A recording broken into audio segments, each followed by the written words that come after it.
Hey guys, welcome. So the end of day 2 of the Accelerated Awakening Retreat for Men. What a beautiful, profound, deep, connected day.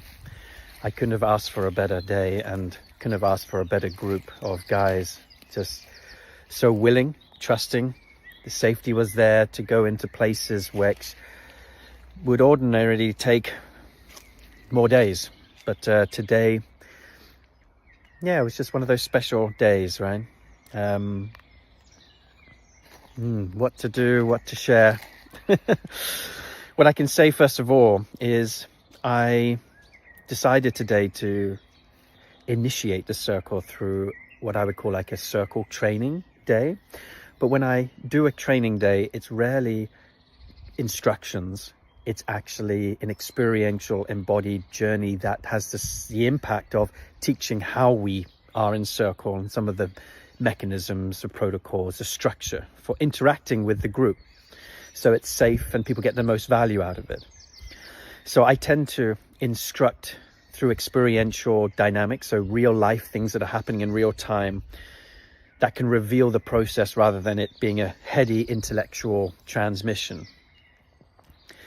And the morning was an opportunity to drop the men into their bodies through a layered step-by-step process for them to gradually not only connect to what's happening in their body, but to begin to follow impulses, express, and then reach out and ask for support, and then to train the group to feel into the hearts of the men so that they could potentially reveal areas that they need that they don't even know they need.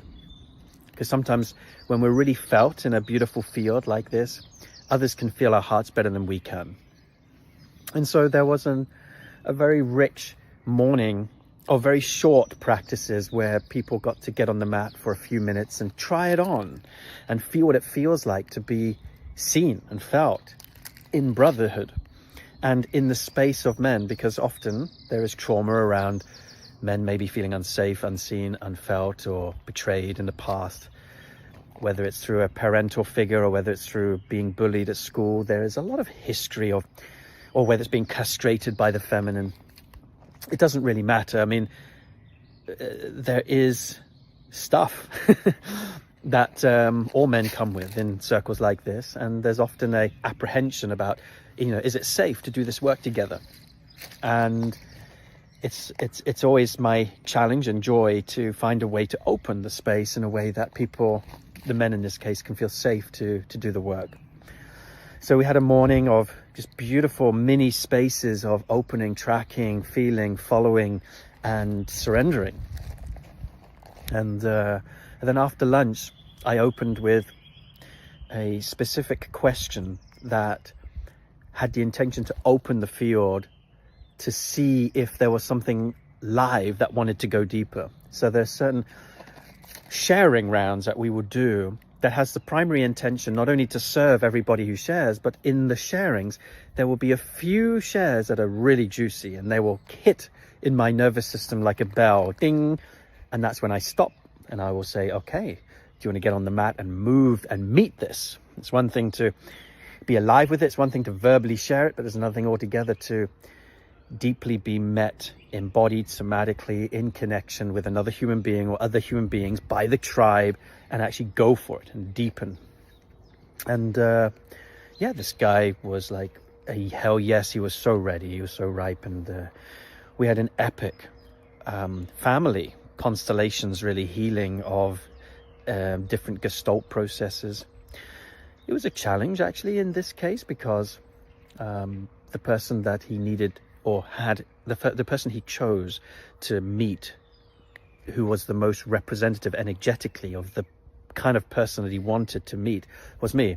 So when I'm called in as a facilitator, it adds an added challenge, because as somebody enrolled now as the antagonist in his process, while also holding the space, that's where assistants become really important.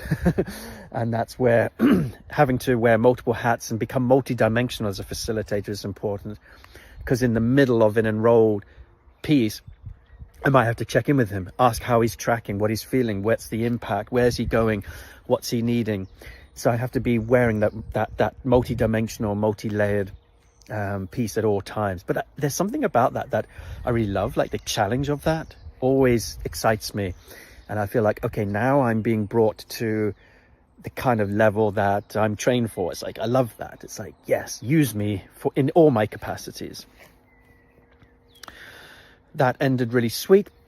And yet I was aware that, wow, it was so emotional, so big, so vast, that the group probably needed time now to regulate. And I'm not a big fan of exhausting the group field to the point where now people are so depleted that there's nothing more to cathartically release for the sake of just catharsis. I'm not really into that. So coming back from the afternoon break, it was a little bit more training, a little bit more revealing how this process can work, and letting the brothers actually come together in one big tribal kind of like cuddle puddle and be held, and just to rest and come into this nourishing sponge where they can absorb the beautiful experience of being met and regulated and co-regulated by other male nervous systems. There's something about that is just exquisite, and until you've experienced it, it's very hard to describe. It's just something that relationships can't provide, women can't provide. There's certain parts of the male nervous system that can only be met by the men.